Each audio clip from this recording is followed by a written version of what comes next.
Sat Sri Akal Ji, Waheguru Ji Ka Khalsa, Waheguru Ji Ki Fateh. How are you all?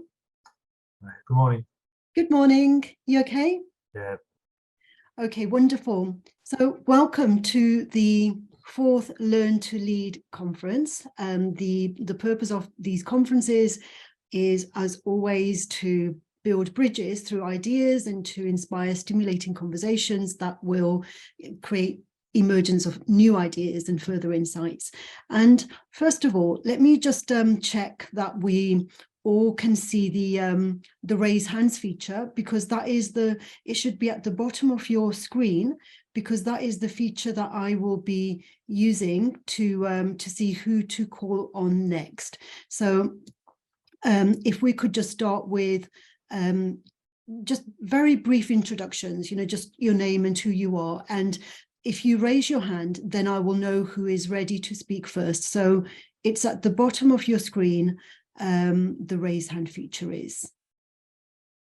So that would be a great way for me to check, because my role in this conversation is to make sure that everyone has a chance to speak and to put forward their ideas. And instead of calling on people when they don't really have a comment to make, to avoid that, I rely on people raising their hands. So can you all see that feature? Yeah. So if you could please raise your hand, then I'll know that you're ready to speak. I'm a bit lost. I'm a bit afraid I can't see where the raise hand feature is. It's called reactions. It's in the reactions, is it? It's under reactions. Yeah, got it. Okay, wonderful. So if you could just raise your hands, all of you, raise your hands, and then I'll call on the first person that I can see on my screen. And if you all raise your hands, then I'll know that you know where the button is, because that's the reason I'm doing this, so that I check, so that I don't leave anyone feeling that, oh, they've been left out. Because, for example, I can see that Sarjit Singh Ji, I see that your microphone is not on. So if you could please have a look at that. So Ranjit Singh Ji, please just briefly, I know you very well now. I've been speaking to you for years, but I'm sure there are a couple of people in the room who have not met you before. So if you could just tell us who you are and what you do, and what your interest is in the United Nations Sustainable Goals. So Ranjit Singh Sira from Derby in the UK. I think we've got an international audience, I believe. So how have I got involved with Sikhi circles? Obviously, I'm by Roop a Sikh, and I've been involved with the local Gurdwara community since I can remember as a child. The last 10 years have been very exciting, because I've been involved with national debates. I've served on the Sikh Council, or as it's now called, the Supreme Sikh Council, at national level. So we've held events up and down the country, Parliament, etc., influencing legislation and so forth. I was an Assistant Secretary General in that organisation. Locally, I'm involved with the local Gurdwara, the Ramgiri Sabha in Derby. So I'm an Assistant Secretary there. We've got, I think, the oldest serving, or the longest serving rather, General Secretary, Mr. Manku, who's been the Secretary since day one, pretty much. And rumour has it that he's the longest serving Secretary of any Sikh organisation in the world. Yeah, so for my sins, I get involved with Sikhi related matters locally and nationally. And it's been lovely to connect with Dr. Jasveer and offer my tuppence worth of thought. Interest-wise on the sustainability goals, I think when we spoke about these before, they are all very, very pertinent to Sikhi. Because some of the core fundamentals of Sikhi are about living with rather than against nature, equality amongst humans, etc. So those are the two strongest ones, that we can live with the natural world, and everyone is equal regardless of who, what, where. We all came from the same primordial soup, you might say.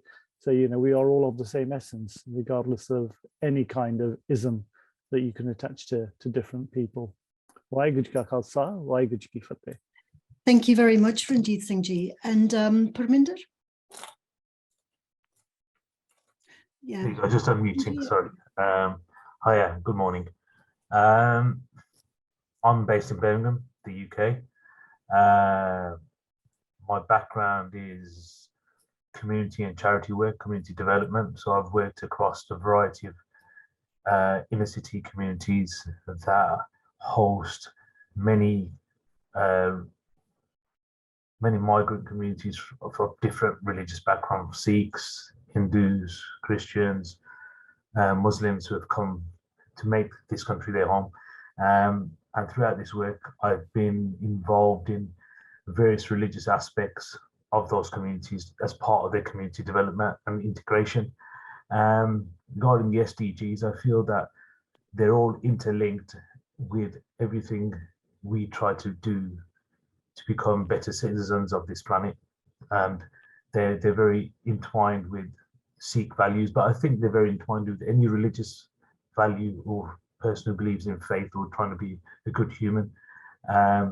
I work with the SDG elements daily because of my work within the charity sector, and we're always trying to achieve them at different levels, from hyper-local to national, international. That's it. Thank you. Okay, great. Thank you very much, Parminder Singh ji. And Danny Lou, go ahead, please. Thank you. I'm based in Hastings in the UK, but I work internationally and often in this format, which is one of the benefits of working in this format. And I echo what's been said before. I resonate with all of the sustainable goals because all of them to me are kind of no-brainers. It's like, well, of course, why would we not want any of these things and all of these things? But my work is very much in leadership, and I'm specializing very much around sort of number 5 and number 10, which are around obviously gender equality and intersectionality, equality in leadership. So that's very much my focus of my work. I work with strategy, leadership, creativity and leadership. And I also am a freelance creative, so I work on that level as well. So that's where I gel with all of these sustainable goals. Okay, wonderful. Thank you very much, Danny Lou. And Sukhchandan Kaur ji. Waheguru ji ka khalsa, Waheguru ji ki fateh. Your microphone is on mute. Sukhchandan Kaur ji, your microphone is muted. And let me go to Sarabjit Singh ji. Could you please introduce yourself? Hello. Good morning, everybody. So, actually, I'm a 4th generation engineer, qualified engineer. All 4 generations have been qualified. And my grandfather told me that an engineer is someone who only works with his hands. There's no theory in engineering, it's practical subject. And I took that in mind. He told me this when I was 4 years old. So I've never ever accepted a job which did not involve practical work. I've always rejected all of it. So I started working as a startup advisor in 2002, right when startups were first being made.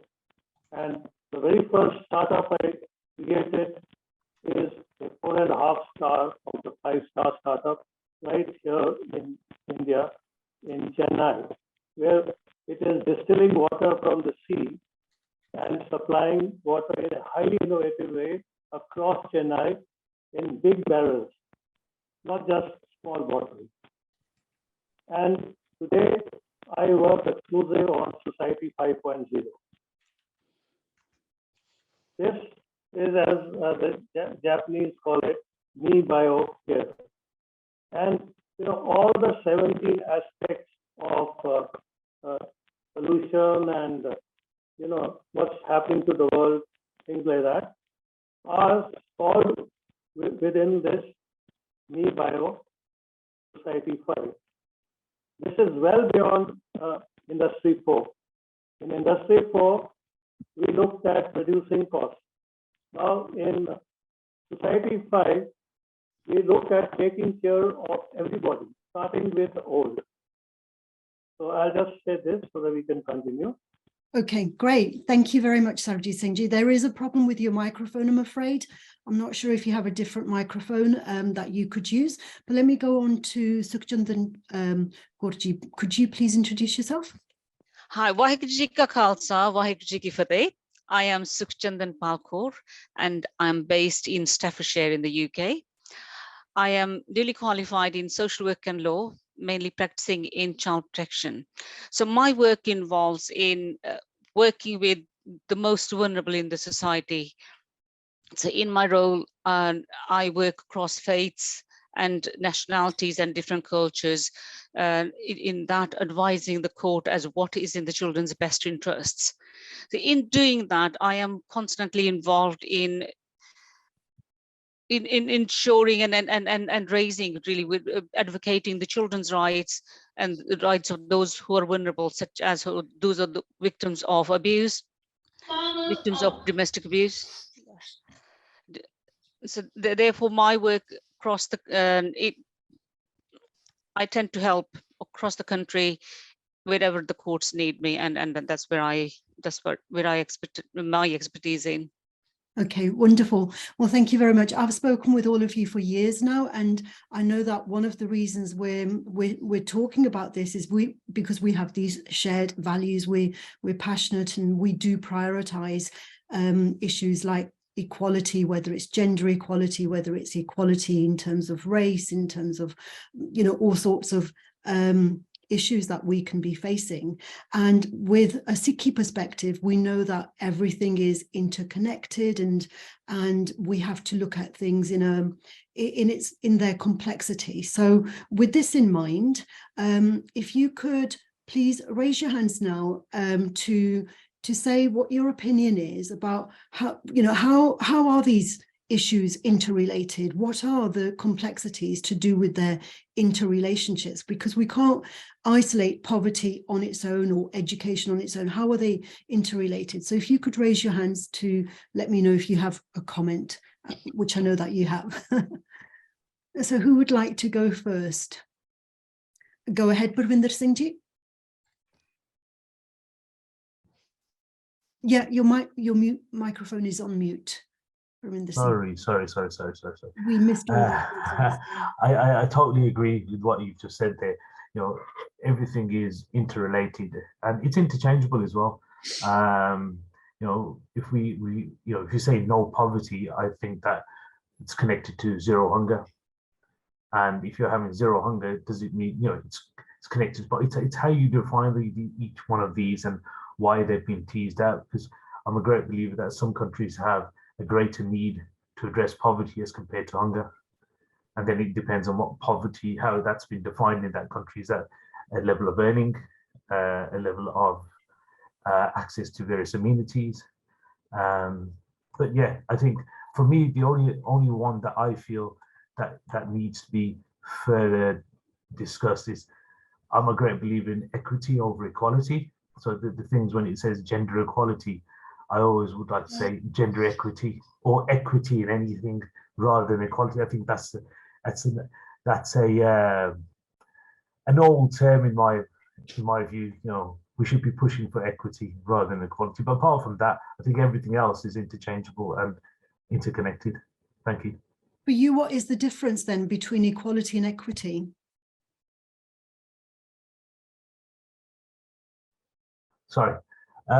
Yeah, equality, you know, you and I could have the same amount of money, but our needs could be different. So if I gave you £50 and you're already well-to-do, that £50 will only take you so far. If you gave me £50 and I was very poor, that may move me forward, but not enough to reach a level of a position where I can do more with my life. So my need may be £150 compared to your need of nothing. So, you know, you either we give everyone equal shares, but doesn't mean that we will then achieve equality. Whereas equity means that we give what we need to those that need it most, and not necessarily give those that don't need it. You know, simply, we can go into a major debate about this, but it'll take up too much time. Okay, thank you. Ranjit Singh ji. Unmute myself. I'm going to do this now properly. You're so correct. I mean, why was 17 teased out, not 13 or 15 or 6? To me, they all, I mean, I've got them on the screen here just to try and get my head around exactly how they group together. You know, because you can get deep into one and then forget that it actually overlaps with the others. So in my head, they kind of come into 3 categories. You know, it's about the planet, it's about the people on the planet, and then it's what do the people do, the professions we have on the planet. As my background, I didn't introduce myself, but I'm a civil engineer and a member of the Institution of Civil Engineers. Now we're, you know, you might say strapline is to harness the natural world for the benefit of mankind, is paraphrasing there. But it is about taking the natural resources and for the benefit of mankind without detrimental effect to the natural resources or the natural world. So to me, you know, the planet is quite fundamental. A lot of the 17 goals are about the planet, whether it's on the land, below the water, or about sustainable development of it. You know, we've got to protect the planet, and you know, it's encapsulated in the Gurbani. Guru Nanak Dev Ji's Japji said, you know, says Pavan Guru Pani Pita. You know, the earth and the water are your mother and father. Treat them as such. You know, some people might say, well, you don't need to treat your parents, but well, there are some societies that do that. But generally, we're accepting that our parents are what brought us onto this planet, and you know, we look after them because they gave their life looking after us. So that link is embedded in Sikhi, and you know, I think 6 or 7 of the goals are about protecting the planet and its you know, its future. Then there's the people. You know, I sort of alluded earlier, that was the one that's most core to myself. Is, and I think Parminder said, in equality and equity, yes, they are very different, and you're so right. You know, so let's just treat the two together. But they're about making sure people have the best opportunity in life. And again, a lot of the goals are linked to, you know, opportunity for individuals and equality and equity. You know, making sure that people have a fair chance on this planet. And the last about professions, it does say about industry, innovation, infrastructure, decent work and economic growth, affordable clean energy. These are the things people do to make sure the planet is still there, that we treat each other with respect and so forth. It's the one that perhaps is the most hard because you know, one country's industrial need might be very different to another's. So they're the ones which drive economies, etc. So they're the ones which perhaps we may fall out on more so than the others, but not in a fallout in a bad way, and just fallout that everybody's needs across the planet are different. You know, why is the Amazon being cut down? You know, the rest of the planet needs it, but locally there's an economy. So how do you square that off? You know, the local need against the global need. You know, emissions of CO2 gases. Developing countries are pumping out far more because they haven't got the technology, access to technology. Whereas the developed nations, industrial developed nations, are saying, well, we can go without burning, you know, coal to fire, you know, warm our houses. So these are different needs, which really is the called the battleground, the place where unification is required and perhaps a bit more debate on. So there's my tuppence worth of thought there. Okay, great. Thank you very much, Ranjit Singh Ji. And Danilu? I mean, I would echo everything that's just been said, wholeheartedly agree. And I keep looking, I've got them in front of me, the sustainable goals, and I keep looking and thinking, which one do I want to focus on? And really, for me, it's the responsibility piece, you know, that number 12, where it's about responsibility, consumption and production. And those who can educate, that quality education piece around all of these areas should, and those who educate have a responsibility to educate well and to bring people in who maybe don't have the resources to create that equity and equality that's been talked about. So it's the listening, it's the connection, the peace and justice comes in there, and that respect, that respectfulness of one another and the planet. These real kind of core human values are the things that we've weaved together for me, and none of us can afford to look away, really. We all have to kind of look in this direction and pick up responsibility. Yeah, thank you very much, Danilu. And when we talk about equality, very often it's about material wealth, isn't it? Very often, and it's like we measure people's equality based on what they have materially, and a lot of that material wealth is unsustainable. So there's that catch-22. It's like, well, you know, we've taken somebody out of poverty, but we've made the planet more unsustainable because they're using plastics and wasting, and yeah, so that's why we have to look at the complexity and the interrelatedness of it all. Sukhchandan Kaur-ji, your microphone is on mute, Sukhchandan Kaur-ji.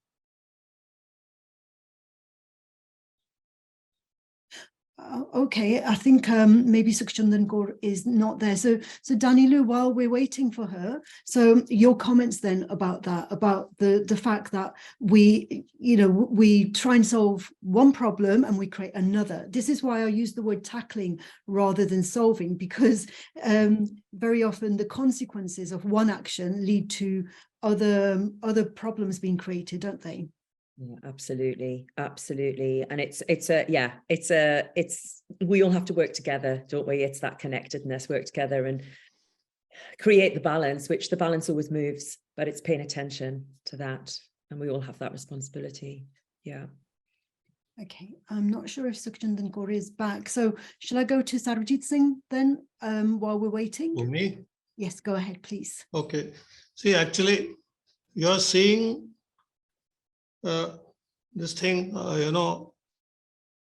as, a problem separating developed world from the totally undeveloped world. Poverty is really an issue with the developing world.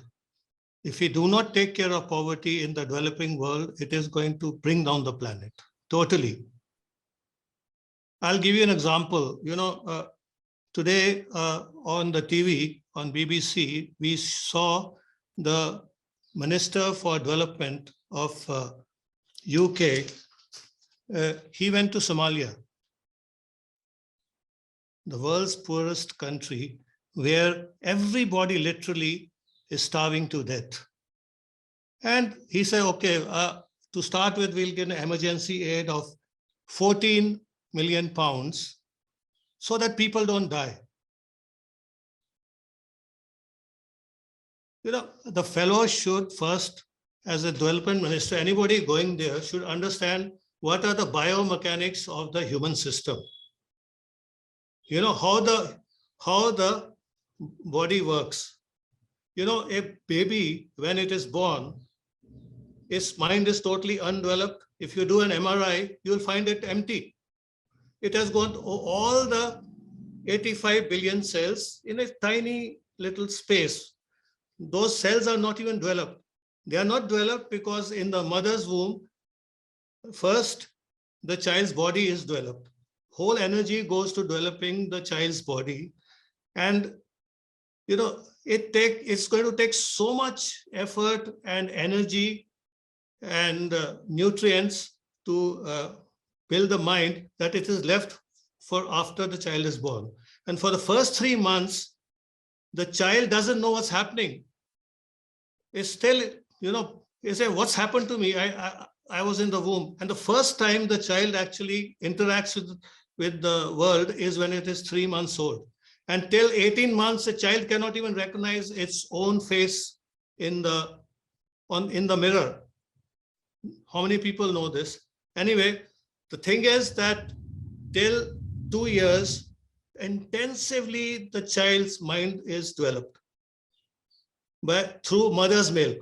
Everything it needs comes through mother's milk and through very high nutritious things that have to go into the child. And why does the child sleep for maybe 16 to 18 hours? Because its mind only develops when it is sleeping. But these are the things you have to know before you actually go there and say, okay, in Somalia, people are dying, we have to save them. And what the UNO said, that in Somalia, you need $40 billion to bring them in line. Now here we are talking of $50, is big, this, that. Just to solve this problem in Somalia, you need $40 billion. Now somebody else created a problem in Pakistan, due to which there was huge flooding.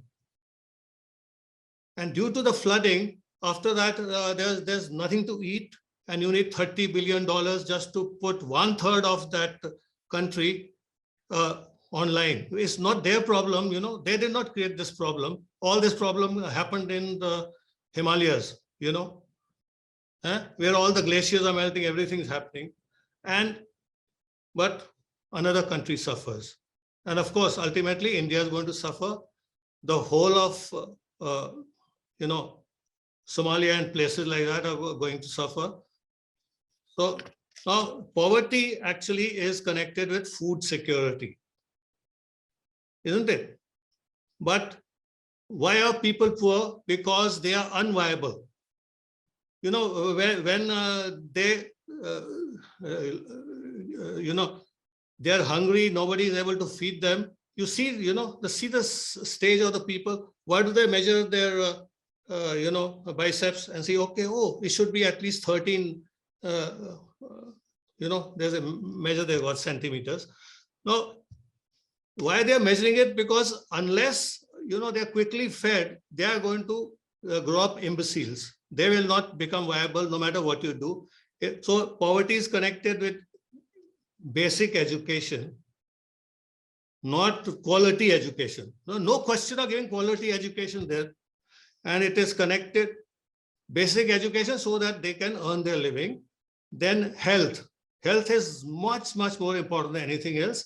And it is connected ultimately with water. Unless there's water, there's always going to be poverty. So it is water scarcity and things like, you know, you have to look at everything from a world view. And say, for instance, India, you know, we have hardly any industries here, but we contribute 10% of the world's pollution.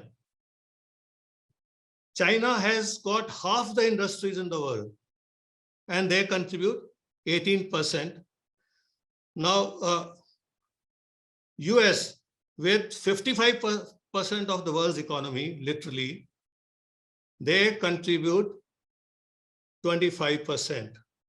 These people, other peoples contribute, you know, all this only because they are consuming and over-consuming and throwing away things. You know, if you're a society where you, when you buy a mobile, they say, oh, it's gone out of the way, throw it away, we buy another one. We keep on throwing and buying.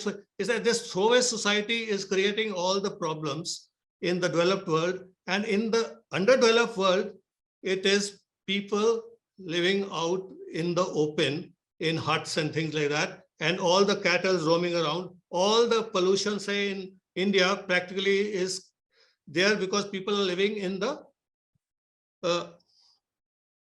villages. Now, to reduce poverty and all other things, and to reduce pollution, what you need to do is that you have to get 80% of the people into cities, and only 20% people should be there in the villages.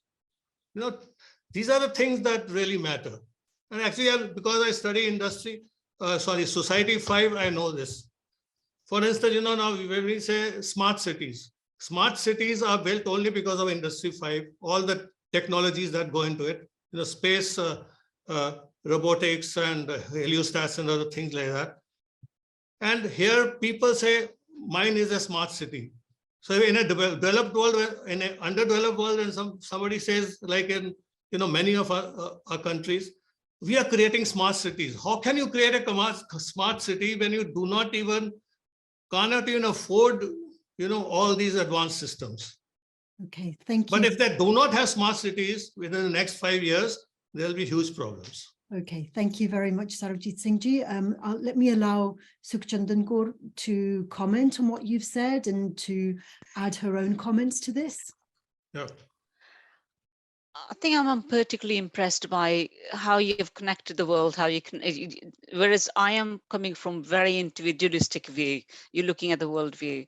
And I really value how you have connected poverty with availability of water, basic education, food security. And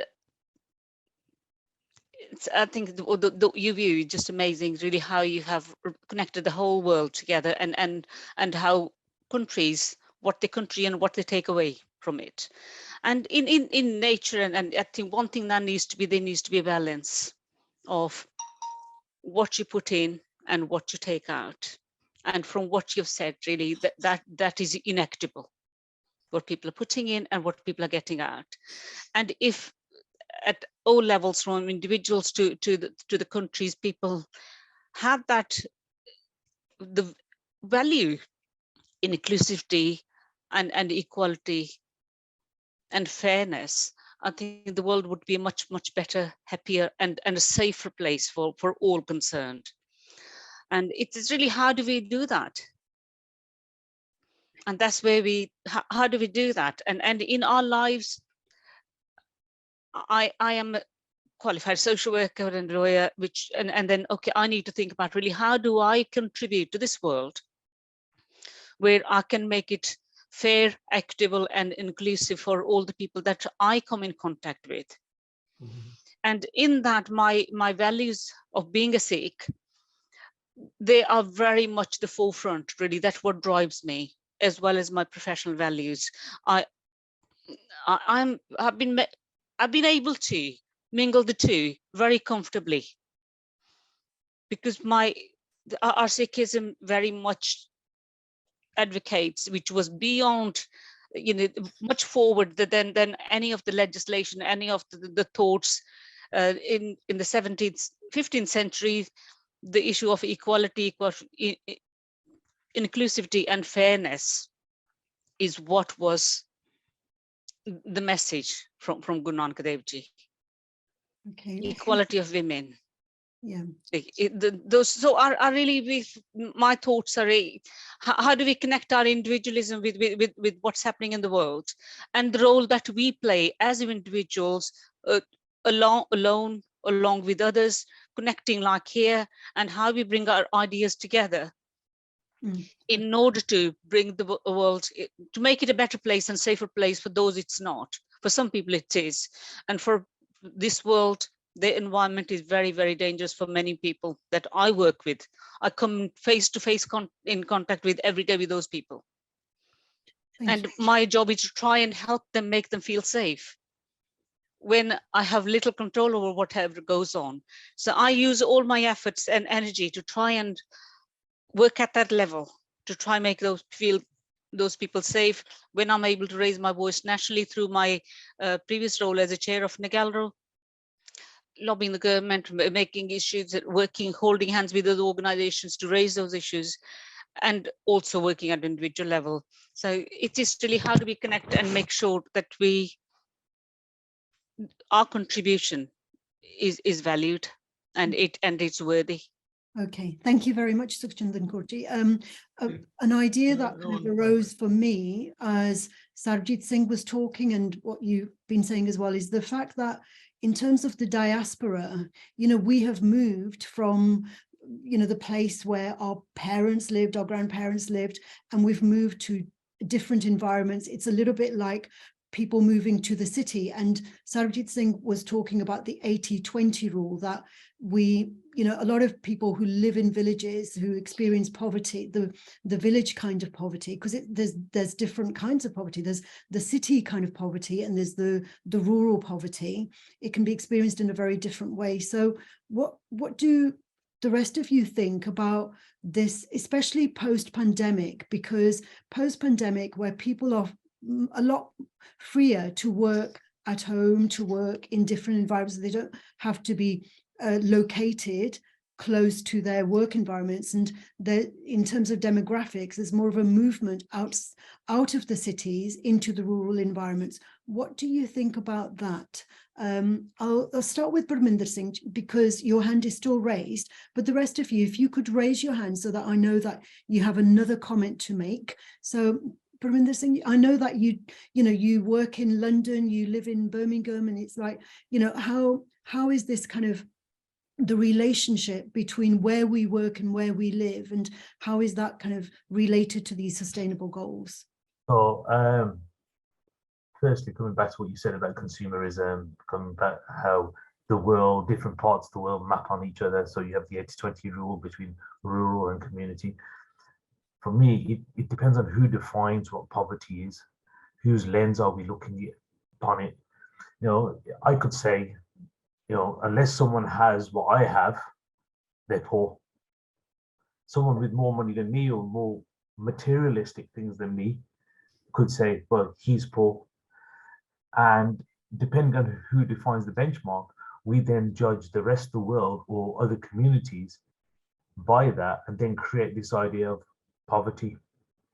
It comes back to the same thing about equity as well. So, how do you get them back to that position? And looking at the panel today, we all seem to be educated, I'm assuming these are big assumptions, living in cities, earning a decent wage, and we're commenting on the SDGs from a position of, wealth, from a position of we're okay. And it's difficult to then justify some of the stuff we say and contribute wholeheartedly without having experienced some of the poverty, because we're then judging people by our own standards, which we shouldn't do. But that's what happens, and I think that's what happens with the SDGs. Working between cities, working between countries. I just came back from Georgia, which is between, not America, I mean, Georgia, between North Turkey and South Russia by Azerbaijan. People assume that is a poor country. I went to Tbilisi, there is poverty to them is different as compared to poverty to us. They're used to living in high rises, in flats. They're used to having communal gardens. It's what they're used to. And if we compare it to, say, someone living in Birmingham, where predominantly most people live in houses with gardens, and there's not much high rise within, or Staffordshire, you can't then map our lifestyle against theirs. So, people may assume, oh, do they have high-speed internet? But do they need high-speed internet to achieve what they need to achieve? Do they have infrastructure, road? Yeah, they have buses, they have everything. They get along by what they need as and when they need it. So it's just, for me, it's just coming back, it's a question back to everyone, do we have the right, or does the UN have the right to define things based on our lived experience rather than the lived experience on the people that need it? So, and I haven't answered the question, but it's just throwing it back at everyone. Okay, great. Thank you very much, Ranjit Singh ji. Yeah, it's quite an interesting debate there. So let me just take on both Sarabjit Singh's and Parminder Singh's view here. Say very, very sort of high level, every individual has a journey and every country has a journey. And I can't remember who said earlier, 400 or 500 years ago, Europe was a brawling mass, and the power of civilization lay to the east. 500 years before that, it lay in North Africa. This is civilization. So North Africa was the richest place on the planet 1,000 years ago. And before that, you're talking about Egypt, and in the Middle East particularly was the center of the universe, you might say. So power, technology advancement, that moved around. If you look back, we hear stories, we read stories of where mathematics was invented and so forth. Where is it now? It's in America. So technology is advancements in the last 50 years or so have been in America. It's moving now towards the China-India area. So a lot of technological advancements are happening back in the East, you might say. So it's gone full circle. When you have a trailblazing technology, it will inevitably leave others behind. So where nations are struggling to put food on the table, then the poverty gaps is going to get bigger. But one day those nations are suffering poverty now. We're actually the richest nations on the planet. So it's a dynamic that's changing all the time. And I'm not going to say poverty will ever be eradicated. It may possibly happen, but there will always be, and I think Praman said, a different kind of poverty. Does Georgia actually need high-speed, smart cities? Well, actually, for now, it's okay.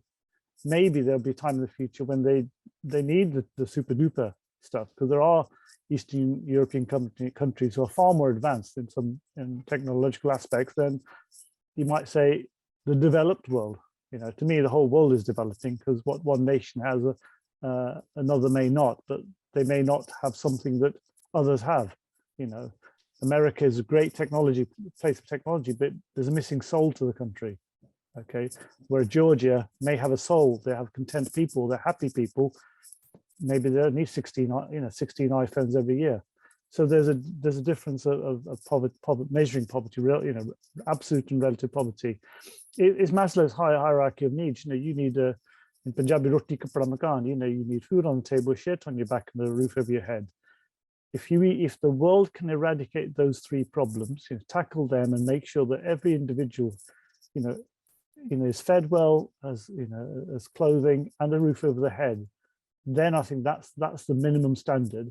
Everything beyond that is then materialistic or spiritual development, you might say, if you take Maslow's to the extreme. But those fundamental basic needs, and I think that's what's encapsulated in the UN goals. They probably existed before. If you look back to the Roman rulers 2,000 years ago, they probably had the same thinking that we're doing well in Italy, in the Roman Empire. Let's spread the empire and spread our education, our development to the other parts of our empire. Okay, we'll go and pillage those those areas as well and bring the wealth back to ourselves. But that's always been the case. It's happening now. It's happened for thousands of years. We can trace history back, and no doubt it will happen in the future. But the almost the threshold has got to be there, that everyone is above the minimum threshold. That's where I see then poverty disappears. Then individual countries will then aspire.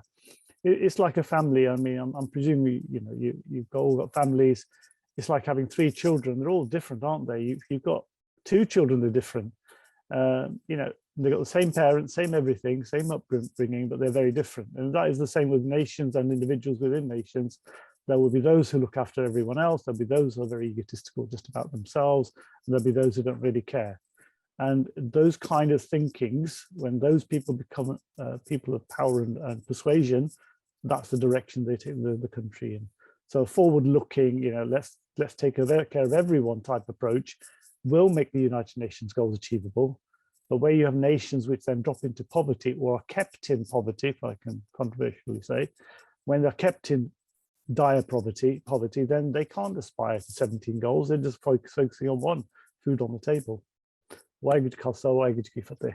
Thank you very much, Ranjit Singh Ji. And yeah, going back to what Parminder Singh Ji said earlier about whose lens do we view this poverty in, I think that's fundamental, because when I was teaching in London, I was teaching 16 to 18-year-olds who came from very disadvantaged backgrounds, but they would be wearing brand trainers that as a teacher, I couldn't afford to buy. These teenagers, they wear very expensive clothes. So they were poor, but of course they were poor because of the kind of clothes they were buying. And so, based on what lens could we say that somebody who is dressed in branded trainers is poor? They don't have enough money to buy food, but they do have enough money, or they make the choices to buy very expensive clothes. And this is how it's interrelated with education. Obviously, the poverty and education about what do we buy on credit? Can we live beyond within our means, or do we kind of make ourselves poor by enslaving ourselves willingly by buying things on credit? So Danilu, you have your hand raised, so please go ahead. My goodness, there's so much that I want to say about this. I'm going to start with the quality education piece. I'm going to go back to that because, as with everything we're talking about, it's subjective. Which lens do we look through? And actually, it was triggered by something that you just said, which is around the trainers, which is when we educate, the thing that I talk about a lot is we seem not to educate, we the West seem not to educate around money management and finance. We seem not to educate around nutrition. We seem not to educate around communication and emotional intelligence. And to take it to that pandemic equation, what I'm seeing a lot in my work is the plus side of people moving out of cities and sort of the decentralization in the UK, which I think is a really, really good thing, actually, for the most part, because for me, that means there's more possibility for equity or more opportunity than there has been in the past, for sure. But then what I'm also seeing are people in pockets and disconnecting from each other and disconnecting from themselves and hiding behind technology and stretched by all these schedules. And I wonder how when we are in that place where one is in that place, how can they look to this great big picture, which we've all sort of contributed to paint this morning? How is it possible to then look at that and take the responsibility and listen to, well, what is our position of privilege, if we want to use that word, and listen to what's going on somewhere else in the country, somewhere else in the world, and then how do we step forward? And for me, I do keep going back to what is quality education? Is it about the planet? Is it about each other? And where is the connection? Where are we listening to each other? Really listening to each other? That's for me is where we need to go. And we feel like I feel like we're in a real tipping point. It could go one way or the other post-pandemic. Yeah, and it's about assumptions that we make all the time. And it's like most of the time, we just think that's the way the world is. And we don't critically reflect on our own assumptions about the world and that it may not be the way that we assume it to be. So Sukhchandan Kaurji, go ahead, please. When you were talking about, I've been listening very carefully, and it's taken me back to my childhood. And looking at the poverty being a very subjective thing, looking through your lens. Now, if looking objectively, my life, I was looking at that now, how would others judge that and how I felt in that? I grew up in a small village at part-time. My school was at 3.5 miles away. And there were times when there wasn't enough time to eat in the morning. You just have to rush to school, come back. And there were times when I remember at least on one occasion, I went to school without my shoes on because I didn't have any. New ones hadn't been bought. Yeah, one would say that is very poverty, a really strict poverty stricken. But I see that as very rich. What I had the richness of the opportunity to have education. I didn't have any other girls walking with me. I was the only girl walking 3.5 miles there, 3.5 miles away. At times it was hot, and on the ways you would see snakes, and then you just really, duck and dive and walk across. And I had richness of thoughts, ideas, values that carry me and have carried me from the village to where I throughout my life. And they carry me when I stand in court and give evidence as the expert witness and being the independent opinion, where I not only able to change what the judge is thinking. At times I come back and I've completely, messed up the judge's plans because they had not considered things that I can bring to court. Mm. I have had people where 11 parties stood against me and my views, and I'm confident about those views. Now that confidence, calmness had come from the richness that I had. So in that really, the poverty being with, yes, if you look at really from Roti Kapda Makan, yes, I had all of that, but somebody could be, there's somebody living in the Buckingham Palace and somebody living in a 3-bed semi, or it's really relative very much. Therefore, I think for me, when we're looking at building foundations of future generations and nation, I think it's the really core values that we have. How do we use those? How we use those to connect other people? How we use to empower other people? It's not about trampling others and walking. It's really empowering everybody, walking together. And how do you use the strength that you have in you to be the strength of others? So I think this has really kind of evoked my feelings. You just very quickly, your life flashes in front of you, you think, yeah, what brought me here? It makes you reflect, makes you think. Absolutely. And yes, so those are my views. Thank you. Thank you very much, Sukhchandan Kaurji. Do you remember the story about making the roti so thin so that there'd be enough atta to go around? Do you remember that story about like there being so many guests? So many guests. I've done it. I have done it. Right. I've done it. Yes. If there wasn't enough atta, then there were a few people come around. Then you make patli roti. You make very patli roti, right? So yeah. That goes back to like whose lens is that a story about richness because you had so many people who were welcome to your home, they came as guests, or is it a story about lack where you had to make that atta go a lot further than than it was possible? So again, it's to do with whose lens are we looking at it, because in one from one point of view, that's a story of like wealth in a sense, that you were able to be hospitable to so many guests who came uninvited, and on the other hand there wasn't enough atta. Absolutely. I think that I totally agree with that. Yes, I said I've done it, as a child or a young child who, you know, guests come up. My mum was a sarpanch, so if she's out on official business, then yeah, I need to look after them. Then I will look after them. However, I do that. Yeah. And it's not really how little you have. It's for me. It's really how you share. And well, here it is. And I do that with my knowledge and everything. Really say anything I have, share it. I'm not going to take it away with me. Yeah, that's the key word, sharing. And I know that, you know, with our Sikhi background, sharing is just such a fundamental concept, isn't it? And so, but Parminder Singh ji, what do you think about, you know, this whole kind of idea of like the sharing economy? You know, like we have these, you know, you've been to Georgia and, you know, like there's a socialist kind of economy and there's a capitalist economy and there's emergence of this sharing economy. What are your thoughts on that? Sharing is very important, you know, kindness, being selfless, you know, there's a whole plethora of approaches to life that benefits yourself spiritually, but it also helps others.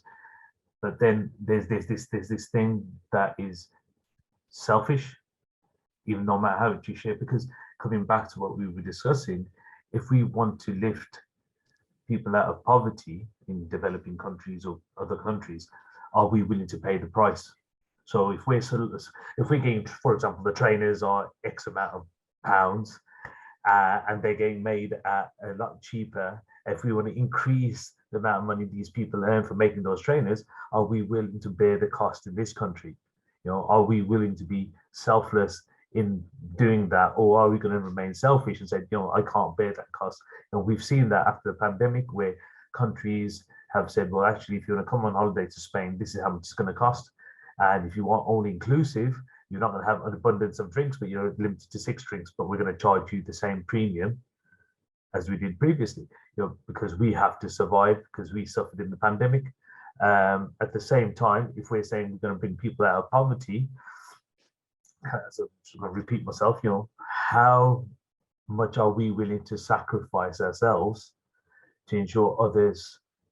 And this is the true test of our belief, our faith, and our commitment to those tenets that we're hoping to present ourselves through. Yeah, so it really is your own willingness and a country's willingness. And unfortunately, it all comes down to wealth. It comes down to materialism, it comes down to consumerism. And that's the reality. You know, we can have 17, we can have 21. We had originally 10 SDGs, went up to 17. You know, if it can only work is if everyone works towards it, and if everyone's willing to make a sacrifice of some sort to ensure those around them in the globe, in the world, can achieve what they need to achieve. Okay, thank you very much, Parminder Singh. And Sarojit Singh, I haven't heard from you for a while, so I'm not sure if it's because you haven't raised your hand, but your comments. And I raised my hand. Oh, yeah, no, like on the screen. Not to worry. Go ahead. See, you started off by saying that what is the effect of the pandemic, which nobody answered. So the thing is that the pandemic has created a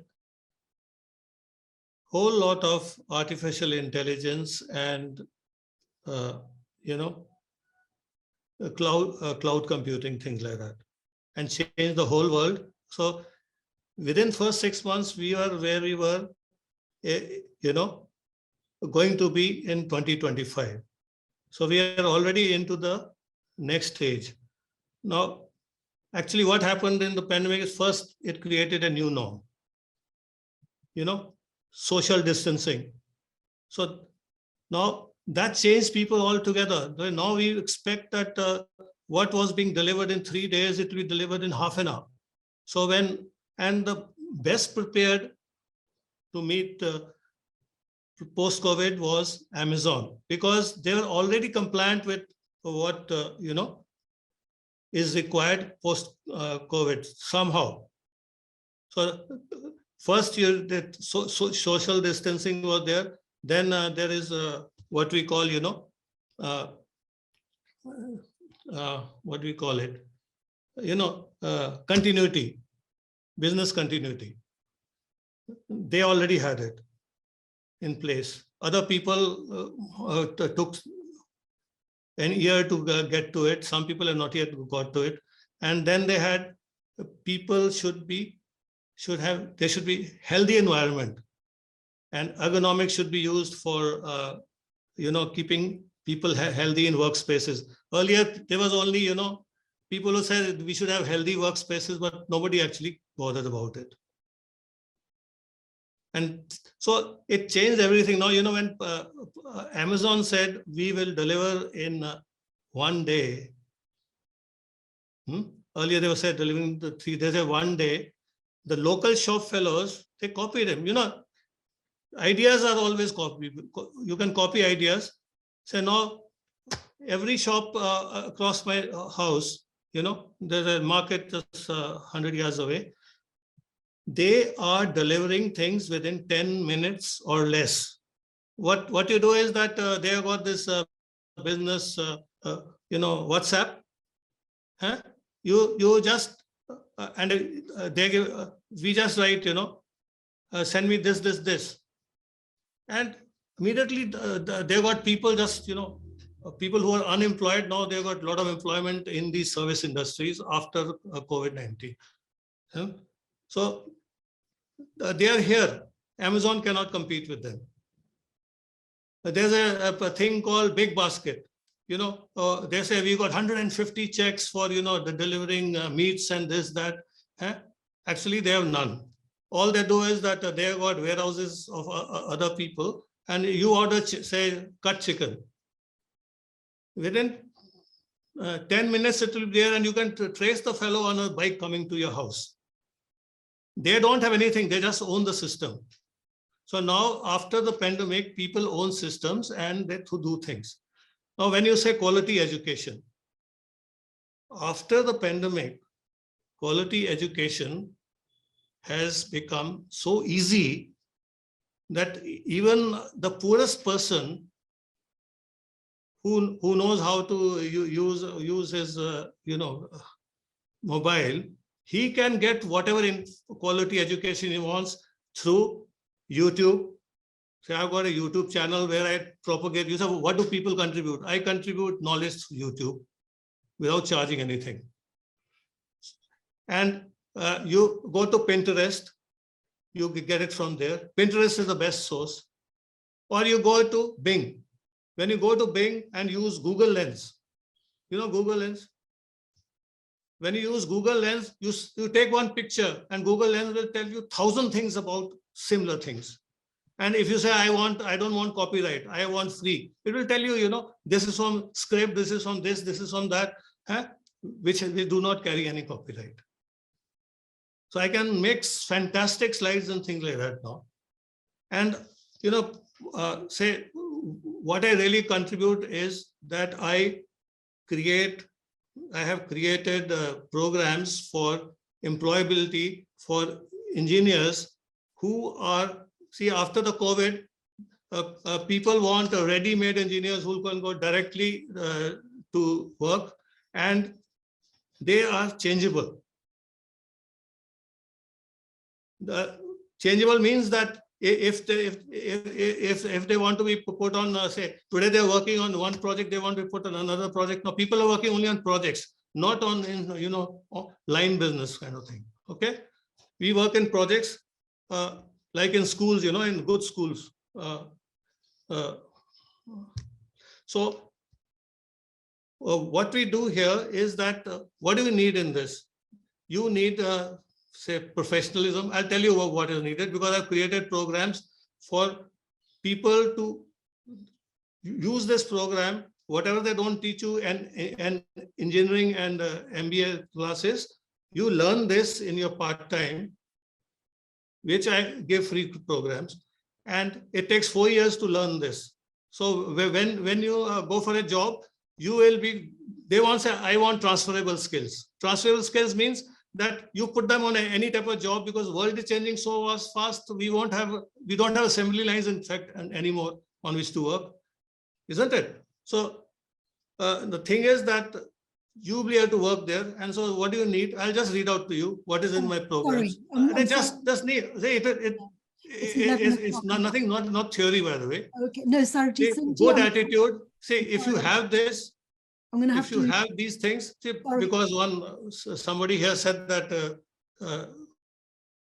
I'm sorry, Sarabjit Singh, I'm going to have to stop you at this point because it's 11 o'clock. Okay, so I'm really conscious of everyone else's time because I did say that the session will be for 1 hour. So I'm very, very sorry about that. I know Ranjit Singh, you have your hand raised. So could you please just say your final comment, and then we'll, everyone can find out about your work later on because we have access to your profile. So, okay, go ahead, Ranjit Singh ji, because I know you have your hand raised, and then I'll just ask everyone to just say a final comment before we go. Thank you, Dr. Jasveer. I'll wrap up very simply. I think Sarabjit Singh said some very good words about instant society. That's our expectations post-pandemic. I think we kind of skirted down the answer. Whilst we want instant society, instant solutions, instant engineers, instant people who. Oh, sorry, I was muted for some reason. Sorry, we were just talking there about by Sarabjit Singh talking about instant solutions, instant societies post-pandemic. Great in theory, but the negative side of it is, it creates an individualistic society, and society goes away. The fact that we can not meet, and I've not met Dr. Jasveer, but it feels like we have met. So the technology and the innovations that have come out of the adversity of COVID have been positive, but we've got to make sure we don't get stuck in the rut and become more individualistic in the society. And we do bring society back on the table because it's connecting together.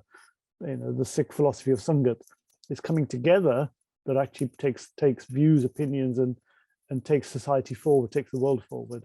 So let's not get stuck in individualistic thought. We need to prosper individually, but we also have a greater responsibility to the bigger society. Okay, wonderful. Thank you. I think that's a very good way to wrap up. So thank you everyone for your participation in this. And as I said to Sarabjit Singh ji, we have access to everyone's profiles, so we can find out what our personal interests are and what we're doing personally. So these are just starter conversations. My aim is to build these bridges between the networks, so that you have access to each other's ideas, and that this is just a start. You can carry on having these discussions, and I look forward to speaking with you again very soon. Waheguru Ji Ka Khalsa, Waheguru Ji Ki Fateh. Waheguru Ji Ka Khalsa, Waheguru Ji Ki Fateh.